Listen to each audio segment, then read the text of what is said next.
Hello and welcome to episode 13 of the One of the Many video casts with Rob Guzman. How are you doing today? I'm doing well. So as you can see, for those of you who are watching this, I'm here in a new venue. This is actually my kitchen, living room area. I think it's a little less pretentious than having just a whole bunch of books behind me, and it's a little more private, so this is actually much better for me. Hope everyone had a great Martin Luther King Day weekend. I had it off from work, a lot of people did. And I'm going to have three topics I want to discuss today, and one of them actually is about Martin Luther King. So one thing that I'll mention is this last Friday, before Martin Luther King Day, I was in a debate. It was a 2 versus 2 Oxford-style debate. I was partnered with my good friend Chuck, and we were debating, of all topics, affirmative action. And we were against it. I wrote an entire essay on my blog you can check out. I'm going to provide a link in the show notes. But that blog post essentially formulates the argument that I made and parts of Chuck's argument. And we ended up winning that debate. We actually convinced a larger percentage of the audience to join us. The reason I bring this up is because this is the time of year where we commemorate one of the great leaders of American history, Dr. Martin Luther King. Now, you could say a lot about Dr. King's personal character. I mean, there's evidence that he plagiarized his PhD thesis. There's evidence he cheated on his wife. And he was certainly a communist in the later part of his life. At least, he was affiliated with communists, had communist friends and sympathies. So I can't say that I would have been best buds with the guy if I knew him. But what I can say is that he stood on principle for something that's a very important issue, and it's something that today people still haven't quite understood, which is the idea of what he would call the colorblind society, a society where, race exists, but it doesn't matter, as Maya Angelou once said. So our opponents were basically arguing for affirmative action, and they were basically pushing the idea that it's necessary to kind of redress past grievances and historical discrimination. You can read the arguments that I put on my blog to address this point. But needless to say, for one thing, affirmative action gets wrong the very idea of what the basic unit of society is. And as you know on this show, I talk about the individual and how important the individual is, and how the group, the collective, is just a metaphor. It's just a collection of individuals. It doesn't have primacy above the individuals who make up that group. So this first story I guess I want to mention is, if you really want to fight racism, you have to not adopt racism. You have to basically expunge the collectivist idea that you can judge a person as a cell in a large group, independent of meeting them as individuals. You have to dispense that idea if you want to get rid of racism and you want to have a better and more just society. So there are a number of stories I just want to bring up that show that we have not gotten there, and it's actually gotten, in many ways, worse, I would say, actually since the election of Barack Obama, ironically enough.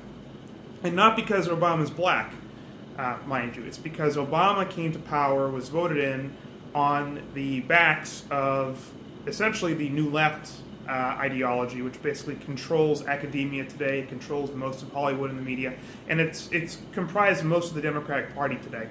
And that's the idea that of identity politics, the idea that we need to focus on groups, not individuals. And so there are a number of stories I could point to, but I'm just going to give you a couple in the last couple of weeks to illustrate that people are still very much racist, although the direction that they point their racism has changed.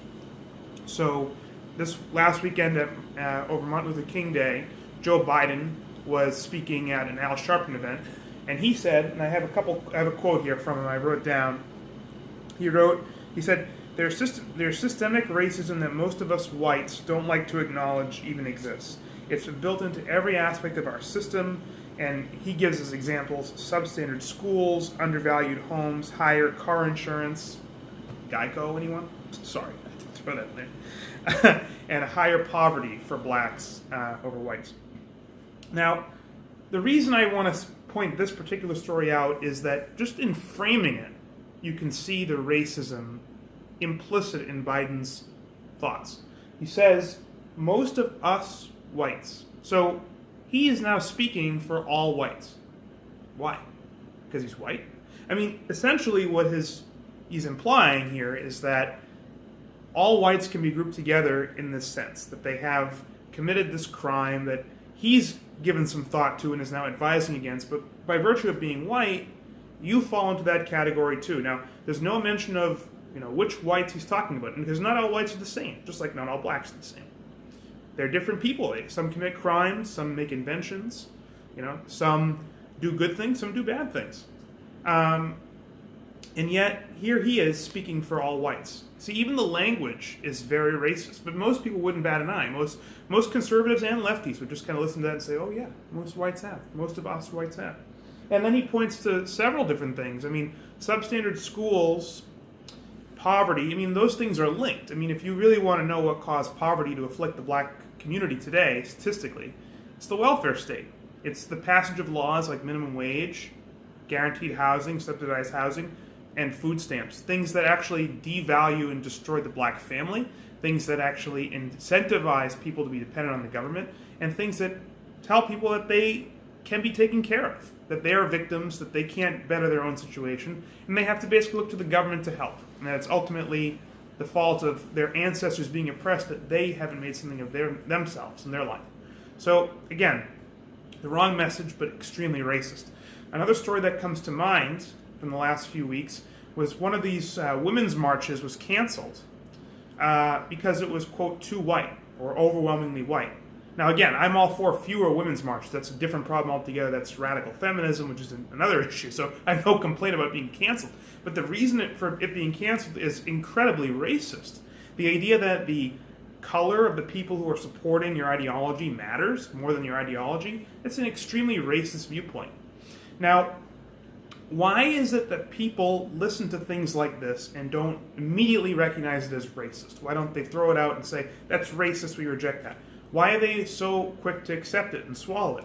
Well, the answer is that they haven't learned to think in concepts or principles. They haven't learned to take racism and abstract away what makes racism racism. They know particular instances of racism. So they'll know, you could show them pictures in a textbook, a history textbook, of, black boys getting hosed down with fire hoses and attacked by dogs, or being told to sit in the back of the bus, or to have segregated lunch counters. Those things are all perceptual. They have memories and images of those events in their head, and they can tell you that's racism. They can tell you slavery is racism. So they draw from that the idea that, well, racism must be whites being mean to blacks, or, oppressing blacks. But what about blacks oppressing whites? What about whites oppressing Asians? Asians oppressing blacks? Asians oppressing Asians? What about whites oppressing whites? The whole idea that the race of the participants doesn't matter, but the fact that they are judging one another and acting as though it does is the essence of racism. The particular colors don't really matter in that case. And yet, today people are obsessed with the idea that the colors actually matter.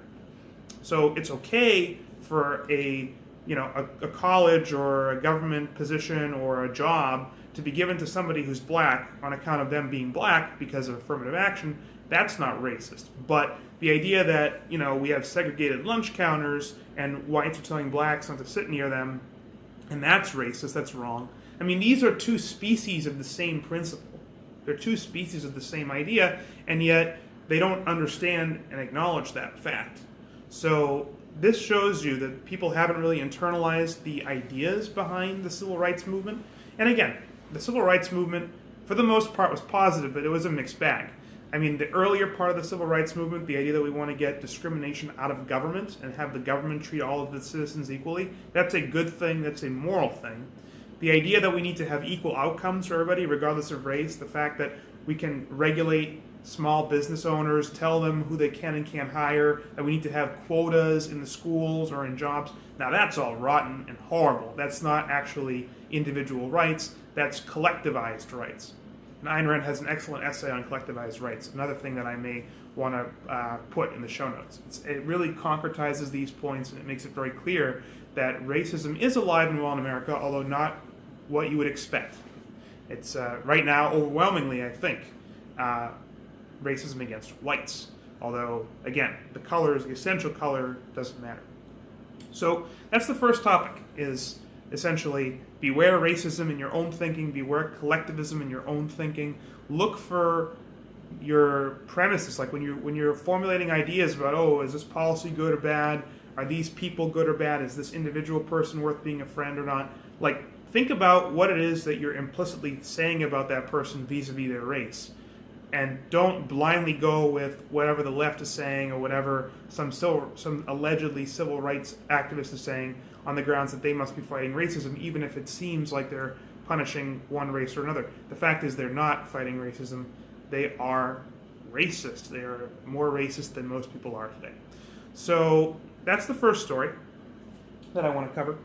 Second story is similar. It's related in a way. It's got some racism overtones.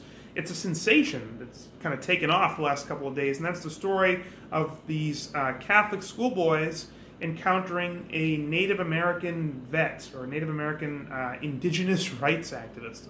We'll get to that in a second, what that means in a second. But this idea that there was a confrontation over the weekend in the Lincoln Memorial, and that these Catholic schoolboys wearing MAGA hats, Trump hats, basically surrounded this poor, set-upon guy who was just playing his drum. He was just playing his ceremonial song, and they came over and started bullying him. I think one article I read claimed that they were taunting him and his music.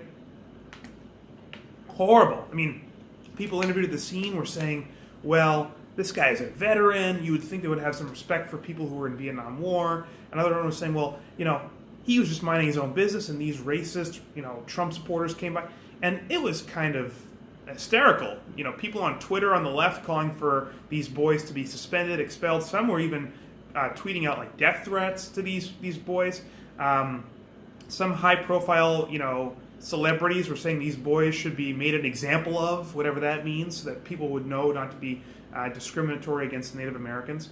I mean, this was pretty heavy stuff. And then we find out 2 days later that the whole story is a hoax, that it's basically fake. It's basically something that's been exaggerated because both sides of the story hadn't been played, and basically we didn't get the full context, the full picture. So as it turns out, this indigenous rights guy, call him a guy, don't want to, assume his gender or anything. He basically confronted them. Supposedly, these boys have been coming from the March for Life, which is sort of the conservative, anti-abortion equivalent of the Women's March. I guess it's been having much higher turnout, by the way, than the women's marches have. Again, I'm opposed to both of these marches. I think they're both wrong and flawed. But these boys were coming out of that march, and what happened is a group of other students from another group basically started bullying one of the boys who was black, saying, you're surrounded by all these white classmates, they're going to bully you, they're going to harvest your organs. They called him racial slurs, all kinds of names, riling them up, getting this kind of really tense atmosphere. And then, after this happened, this guy, this Nathan Phillips character, came up to the group, came up to the boy who's, that stock picture of the boy in the MAGA hat with that smirk on his face. Let me see if I can do it.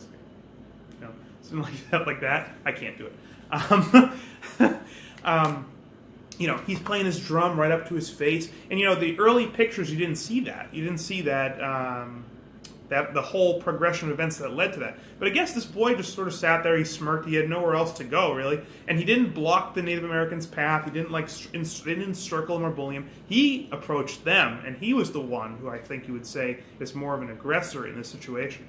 So the media basically did a complete about-face on this. And, people on the conservative side, all the right-wing news outlets were coming out and saying, look how horrible the media is, look how bad they are. And there's an earlier story that came out, I think it was also Friday night, I read about it, about a BuzzFeed story alleging that Trump had basically ordered his attorney, Michael Cohen, to lie for him in the Russia probe. That turned out to be totally bogus. The special counsel, like Robert Mueller, the guy who's, doing this Russia investigation, basically,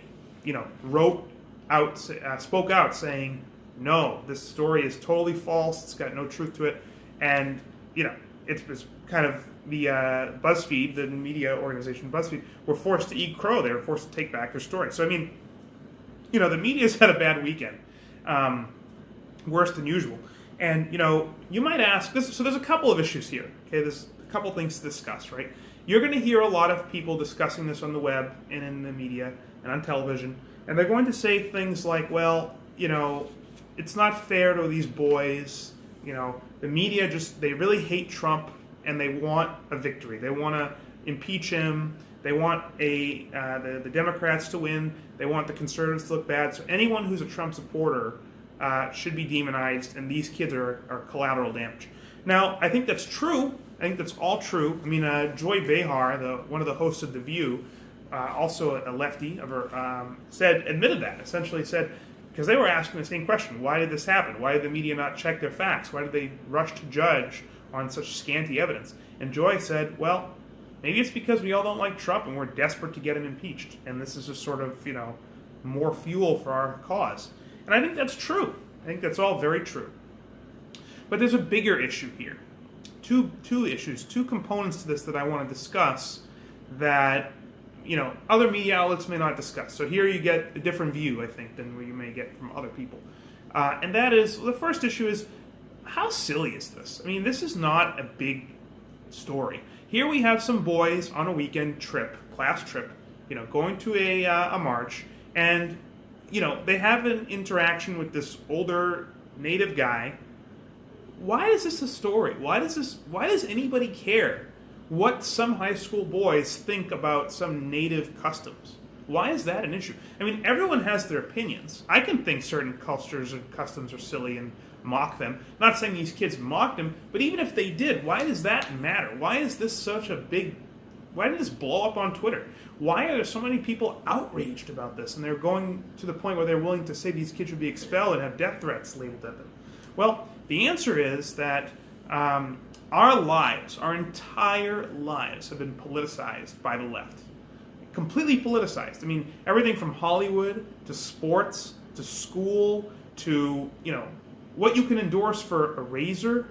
There was like this Gillette ad that basically was all about how men have to shave away their toxic masculinity. And it had a bunch of really nasty feminist characters on there. And then it had this whole thing where, a guy in a boardroom talking down to an executive woman is in the same category as two little boys tussling in the yard at a barbecue, is the same thing as a couple boys beating up a kid in the middle of the street. I mean, these three things are totally distinct. I mean, two young boys, less than 5 years of age, tussling outside at a cookout is not grounds for concern, okay? A woman in a boardroom has every opportunity to raise her opinion, and if she doesn't, she can go to her boss. I mean, she didn't get to be an executive for nothing. I'm sure she had something to say. Why does she need some? And the expression on her face in the commercial is just like she's trying to say something, and the guy cuts her off, and she looks so sad, like, oh, I wish a guy could come save me. That's the implication here, right? It's like, why doesn't she just speak up herself? Why does this guy have to feel bad for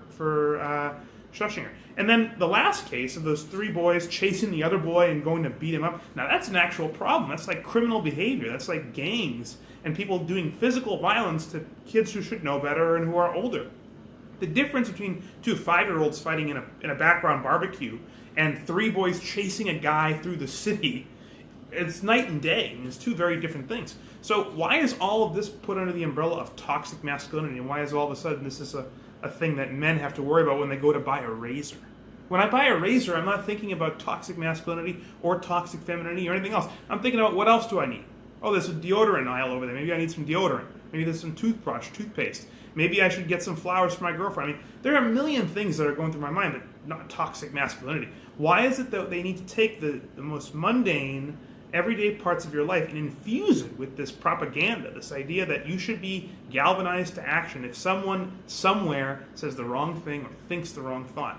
This is actually the ideology of totalitarianism. This is the idea that people, I think it was H.L. Mencken had a great quote about Puritanism. He said, Puritanism is the belief, it's the haunting belief that someone somewhere is having a good time. And that's really what this is. This is the idea that, someone somewhere disagrees with me. There's an old meme also, people on the internet. It's like, I'm really upset. Why are you upset? Someone on the internet said something that's false. Oh my God, call the presses. I mean, people out there have their opinions. Some are educated, some are not. Some are right, some are wrong. Some are well-meaning, some are not. But the idea that this is national news, crazy to me. Crazy that we've gotten to this point. There's so many things that you should rather be reporting on. And the second thing, so that's the first thing, is that in this culture we live in, this kind of PC dominated totalitarian culture we live in, every little misstep is grounds for censorship and the destruction of your life. And we're living with this day to day. The next thing about this that's kind of odd, it's kind of related to that point, which is what's so special about Native Americans and indigenous people? Why are people so galvanized about this? I mean, I understand that the ideology of the left is that they need to have the special place for the have-nots, and the more oppressed you are, the more you coming from a group that is historically oppressed, the more pity you should receive and the more goods you should get from those who oppressed you, allegedly. Again, this is collectivism because the people who were oppressed are long dead, the oppressors are long dead, all that remain are the descendants, right, who haven't done either of those things, been oppressed or done the oppressing. And yet, people are told, well, you have to respect the natives, and you have to respect the Native American culture and traditions. And a lot of the people on the web who were interviewing this guy, they were saying, well, this guy was a veteran, and look how wise he was. He was telling the boys that we can do better, and that when the natives controlled the land, before the white Europeans came, they didn't have walls, he said. They didn't have prisons. What an enlightened society. Let me tell you something right now. I'd be willing to bet you money that guy, if someone went up to him and punched him in the face, would want the police to track that guy down, the perpetrator down, and throw them in jail. Or get some kind of restitution. Okay? There's no way that he's lived as long as he has, I mean, he's elderly now, without law and order, without the idea that there are rules, and if you break those rules, you go to prison.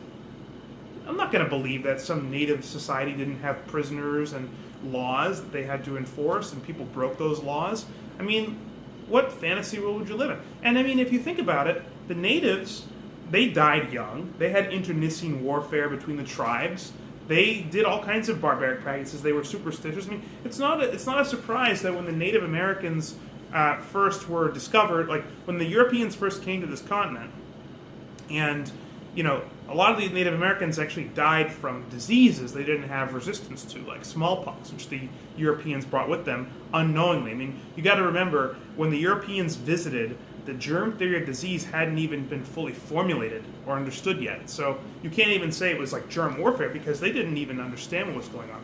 But when they did arrive and the natives died, there were conflicts between the natives and the Europeans. The difference is that the Europeans, while being barbaric in their own way and while being primitive in their own way, I mean, Columbus sailed in 1492, and if you got to remember, that's not that far away from the medieval period. That's like the medieval period ends around 1450, early 1400s. The medieval period is like kings and dukes and torture chambers and inquisition and all kinds of horrible things. And we're not that far removed at that point. Printing press had just been invented. I mean, this is a very primitive time for humanity generally, but the Europeans had the advantage of having a philosophy of individual rights that they formulated, the idea that reason plays a role in how you organize society, and that individuals are individuals first and not members of a tribe, right? So, as far as I'm concerned, I have nothing against people who are native, like ancestry. I do have something against the ideas of those tribes. I don't want to go back to living under those ideas. I want to live in a society where there's individual rights, where there's police, where there's a government, where there are property rights, where there's electricity and penicillin and all the wonderful inventions that were created by the West and not by these native tribes. I mean, why do we make it so sacrosanct that someone who would criticize the natives for their barbaric customs all of a sudden has to be made to feel bad about it? I don't think you should feel bad about it. I mean, if you ask me, someone who's living in the 21st century who basically glorifies and romanticizes natives, there's something wrong there. I mean, there's some kind of group identity issue there where they need to feel part of a tribe or a group. They want to be part of this in-group. Ultimately, though, they probably if they're living in America, they live in a first world country with all the amenities that weren't possible except without the West. So this is one of those things where people have such a comfortable life now, with so many amenities and such high life expectancy, they forget all the years, all the centuries that came before where those weren't available and it was a struggle to live. And, to glorify that, to say that's a wonderful time, we need to go back to it, it's just ludicrous. So that's all I have to say on this issue. I mean, we'll see what happens with it, but I doubt that it will change the ways of the media. They still hate Trump. They still want to get him out of office, and they still will demonize anybody they can. This is just more grist for the mill.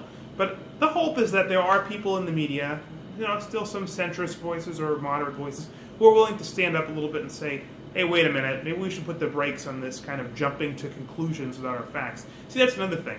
I said it would be the last thing, but this is the really last thing about this. The media has a tendency when it comes to narratives that are anti-conservative or anti-classical liberal or anti-libertarian or whatever, non-leftist ideology there is. They have a tendency to rush to judgment. I mean, you see this with the school with Black Lives Matter, with cops shooting black suspects. All of a sudden, as soon as that happens, if the victim is black and the cop is white, it's racism, pure and simple. Until later we find out facts that show that the guy was attacking the police officer or actually committing a crime or running away or whatever it is. And, this rush to judgment doesn't help anybody. It makes you look foolish. And, being the first may work for online forums where you're posting. People can write first. But, in real life, when people's lives are on the line and, your credibility as a journalist is on the line, you should take better care and actually get the full story and the full context before you just rush out there. Again, this is the result of people teaching not journalism in school, but propaganda. So let's move on to the next topic, shall we? Speaking of propaganda, the queen of propaganda. So I wanted to spend the last bit of this talking about Alexandria Ocasio-Cortez. Once again, she's in the news. She is really a media darling. If I could report on anything else or talk about anything else, I would. Believe me, I do not like talking about her. She drives me nuts. And one of the reasons she drives me nuts is because I think she's very ignorant. But the other thing about her that I sort of grudgingly respect, and again, this is something that's different in kind from a lot of other people, is that she speaks in moral terms. I talked about this in my last video, actually, and I explained why she's so dangerous, why she is quite different from the other Democrats, from people like Hillary or Biden. She's different from them because she goes right to the moral issues. She basically is willing to say, I care about doing what's right. And what's right is to sacrifice, to tax the rich, to expand the power of government, to take care of the have-nots. That's her view, and she's willing to go to the rails on this issue.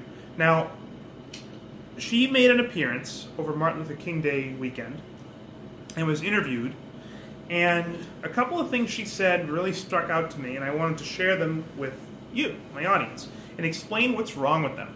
And I'm going to basically just paraphrase what she said, and then I want to actually read from another article that I will post in the show notes, written on a website called thefederalist.com, which is typically a website I like. It is a conservative, libertarian-leaning, classical liberal-leaning website. They're not perfect. They have a lot of idiosyncratic pieces that I don't really find interesting, but there's value in there, and occasionally I'll read it.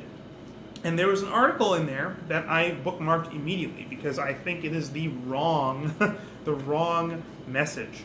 And so I want to first tell you what she said, then I'll give you the premise of the article, and then I'll conclude just by saying what I think the right way to look at this is. So Cortez, at the event, was asked about the morality of billionaires. And she said, she was asked if it's moral for a system to exist where billionaires get created, where there are billionaires. And she said, quote, "A system that allows billionaires to exist when there are parts of Alabama where people are still getting ringworm because they don't have access to public health is wrong," unquote. And she basically said, she went on to clarify that she said she doesn't think that all billionaires are necessarily immoral, just that a system that creates billionaires is immoral. So she said that. And the reason that sticks out to me, the reason that brings a lot of things to my mind, and that is, so her theory of ethics is the same as the conventional theory of ethics that you're taught in Sunday school, or that you're taught if you read the Communist Manifesto, or if you're taught, just reading the New York Times or talking to people in the office of the water cooler. And that is altruism. It's the morality of altruism. The idea that the good, the standard of what is good, is sacrifice for those in need. That morality is something about what you should do to help other people and not help yourself. In fact, altruists will hold that if you do things for yourself, you're being selfish, and that is immoral. An extreme altruist, like Kant or one of the Christian saints, would say further that if you do anything, if you do an act and it helps others, but it also helps yourself, that taints it to the extent that it helps you, and it's pure and good to the extent that it helps others. Now, the Christians at least had the excuse that, okay, well, in a sense, you're going to get rewarded in heaven when you die, so there's kind of a light at the end of the tunnel, so to speak, there. The later, more secularized versions of this don't have that, so they are basically operating on the standard of sacrifice for the sake of sacrifice. And a sacrifice, remember, is to give something up that you value for something that you don't value. So if I trade something, like if I give you, let's say, $10 for a cassette tape, or if I decide I want to trade you my water bottle for your pudding, that's not a sacrifice if I value the pudding more than the water and you value the water more than the pudding. We're each gaining. It's a trade for individual gain on each side. Same thing happens, like let's say, me and my girlfriend are going to go out, we have plans, and, it turns out that, her daughter gets sick and, she really wants us to stay home and take care of her. Well, it's not a sacrifice if we stay home and take care of her, because we value her more than the event we're going to. Now, a lot of people might say, well, you're sacrificing your time to stay with your daughter, but that gets the whole idea of sacrifice and trade mixed up. See, the idea behind a trade is that you have this sort of set of values. You want to get the higher values and dispense the lower values. You can't have everything. So trading a higher value for a lower value is bad. Trading a lower value for a higher value is good. So anyway, this is all stuff that is evaded and not really mentioned when people talk about morality and ethics. And that's true here of Cortez. Notice that she's saying that the standard, the only way what she's saying makes sense is if you hold the standard that people who have more than they need are immoral. That they're basically acting contrary to the way they should. They should take only what they need and give the rest to others. Now, notice there's no concept in this aspect of ethics, this theory of ethics, with regard to earning. There's no such thing as desert. There's no such thing as earning the wealth. If somebody makes $1 billion, they become a billionaire because they earned it by creating value in the market. They made a really good product, or they built a great company, and people voluntarily traded with them to give them their wealth. They earned that money. They created that money. They created that value. They're entitled to it. They made it, so they are entitled to it. See, that is anathema. That's sort of the opposite of what altruists believe. Now, inherent in this, if you hold that, if you believe, in fact, well, I should give what I don't need to others, okay? Well, how far are you willing to take that? I mean, I don't need that much, right? All I need is like a little bit of food every day, a little bit of water, and like not to get sick and die. And some people can make the case, okay, well, the longer I live, the longer I am alive to survive as sort of a sacrificial animal for others, so I should take care of myself a little bit so I can give more. But that's kind of a cop-out. I mean, there are a lot of things that I do every day in my life that I enjoy. Like, I could have one less cup of coffee or have no coffee. I could give that money to beggars. And, what about, getting your kid a toy for Christmas? Well, okay, there are kids who have no toys. You should give the money instead to them so they can have a toy and get your kids no toys because they already have a toy. See, this morality leads one to an ethics that they cannot practice. You cannot practice it and have values. You cannot actually go around as a human being and live your life, under this ethics. So what ends up happening is people pay lip service to it. They say, I want to be moral and ethical. But because they can't live this way, they become hypocrites, and they end up becoming virtue signalers. They end up looking around for somebody to tell them it's all right that you don't sacrifice everything as long as you obey me and you let me do the sacrificing for you. And that's really the whole idea behind this sort of big government, leftist, socialist view is, well, you can't sacrifice everything. But if you empower a government to collect the money from the wealthiest, they'll get to you eventually, but at the time being, at least you're, endorsing what's right, which is the people who have should give to those who need. And you don't have to trouble yourself with doing it as much. You've empowered the government to do it on your behalf. And so people like Cortez are basically a product, a symptom. I like the word symptom because it implies a disease. She's a symptom of this ethics. And it's nakedly clear in how she speaks about it. But here's the problem, and here's where I'm going to get to this article. No one on the other side, no one on the right is actually challenging this. And that's because they believe it too. And I want to just read a quick excerpt from this article. I'm going to post the link. The title of this is Alexandria Ocasio-Cortez is right that morality matters more than facts. And it's written by a guy named Tyler Curtis. Now, again, this is a reference to Cortez being interviewed a couple weeks ago on 60 Minutes, where she basically said people are more interested in being factually right than morally right. And she kind of distinguished between the two, saying, there's factually right, and there's morally right. They sometimes overlap, but it's more important to be morally right. Now, the implication of that is you can be morally right when the facts are against you. In other words, you can do the right thing by lying or by bending the truth. Now, this person believes, I think, the same thing. And now this author is an advocate for the pro-life position, so he's anti-abortion. And he uses that as an example here. And he writes, quote, "No compendium of scientific facts would be sufficient to demonstrate that abortion is immoral. Sure, one may come to condemn abortion after learning a particular fact about prenatal life. For instance, that a child's heart begins to beat about 6 weeks after conception. But it's not enough to logically determine that a preborn child has moral value." Unquote. So what this person argues in their essay, and what that quote mentions directly, is that you can't arrive at moral truths through facts.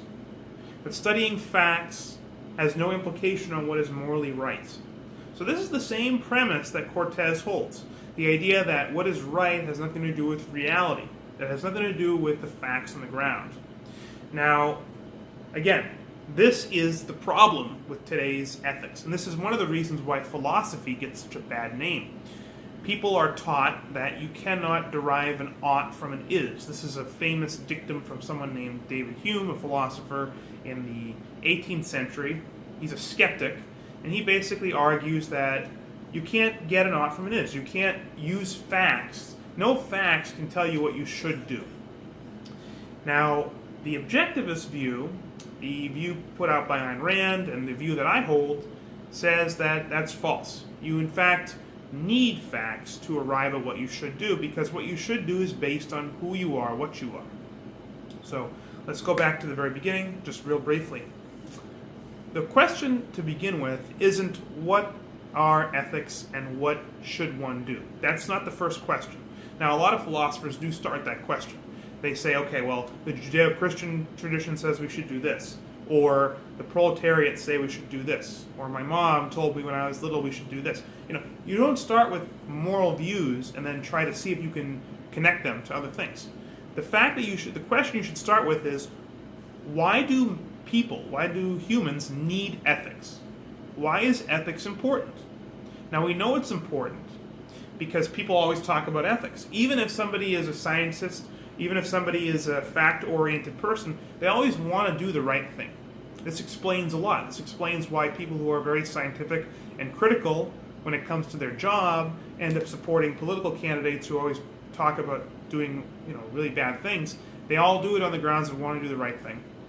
So people get shamed into wanting to be moral. It's important, in other words, for people to be moral, or at least to feel as though they're being moral. The reason is that ethics, morality, same thing, serves as a guide. It tells you what you should do with your life. It tells you how you should live your life. Everybody needs it because of what we are. We're humans. Humans are conceptual, rational animals. Okay? That means because we're living things, right, we need certain things to survive. If we don't do certain things, then we die. Okay, our life goes out of existence if we don't eat, if we don't drink water, if we don't get some rest, if we don't take medicine when we're sick, if we don't have love in our lives, if we don't find fulfilling work. These are all things that are important to a conceptual consciousness, to human beings as such. It's actually part of our nature. And so that's where ethics comes in. That's why ethics is important.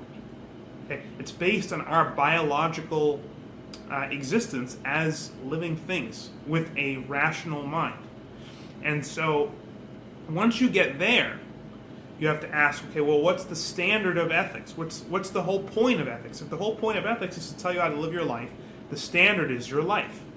The standard becomes, what should I do to live the best life I can? What should I do to be happy and healthy, to achieve my happiness on earth while I'm alive, which is the only time that it matters. Okay? So with that, every fact has a bearing on what you should do. Every fact has a bearing on what you should do. Everything you do, from brushing your teeth, to eating breakfast, to finding a job, to looking for a partner, to taking care of your children, they are done specifically to bolster and improve your life so you achieve happiness and continue living. Okay? Those who don't fulfill those things either die outright or they go into this sort of long spiral decline where they get depressed, they don't have anything to live for, and before you know it, they either take their own life or they die a younger age because they don't have the will to go on. Now, with this perspective, with the idea that ethics is important, one, to your life, and two, that it's based on making your life the best it can be, okay? Those are the facts that are relevant, and those are the things that you should be looking for. You should not seek a morality that is divorced from the facts, because what would that get you? Well, it gets you altruism. It get you, if I go to the doctor, and the doctor tells me, and I tell the doctor, I have a headache. Can you help my headache? I think I have a sinus infection.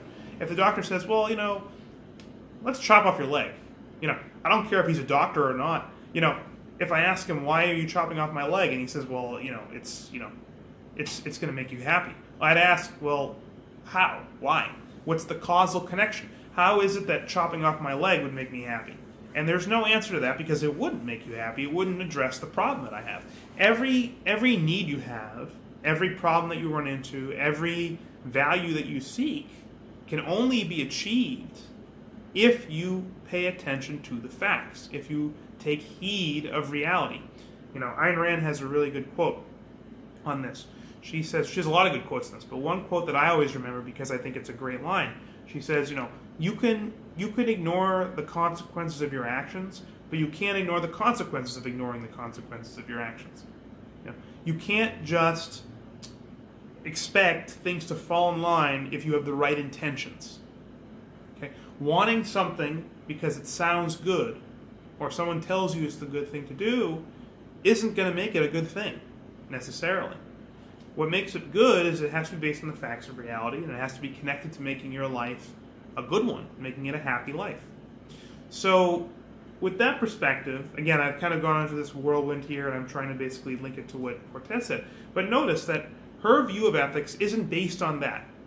She doesn't go into where her ethics comes from, right? She says, well, there's people in Alabama who get ringworm. I'm not, she knows that, but let's say she knows a couple of friends of hers. I guess that salsa video, okay, I won't get there. She says, well, there's people out there who have ringworm, and they should be a concern to us. You can ask her, why? Why is that a concern to me? If I had ringworm, I wouldn't want other people to be concerned about that. That's my problem. I'll go to the doctor, I'll take the medicine. Why do other people have to be worried about me? My life is my responsibility. So that's my premise. It's not her premise. Her premise is people need it.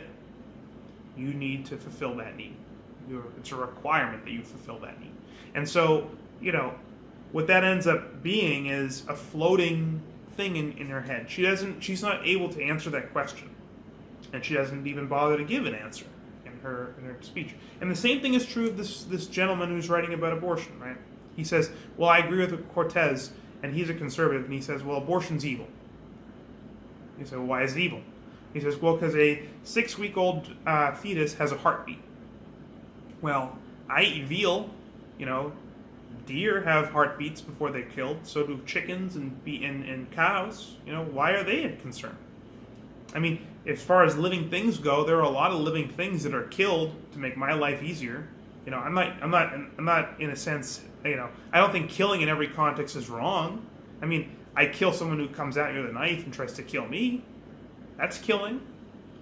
Killing isn't the same as murder, right? So, and then in the case of a fetus having a heartbeat, that doesn't mean that it's a human being or a human consciousness. It also doesn't address the fact that the woman's life is a factor and that it's her body. And that, in fact, if it's between her life and the life of that fetus, who do you choose? Well, I don't want to get into a long discussion of abortion, but notice the details don't really matter because there's no really answer to that from their perspective. They start with these moral dicta, these moral ideas. I put moral in skip quotes, but they start with the morality, and then they basically will ignore the facts that don't fit that and emphasize the facts that they think do. And so you get this selective picture where we're looking to play hard and fast with the facts. Doesn't really matter, but what matters is doing the right thing.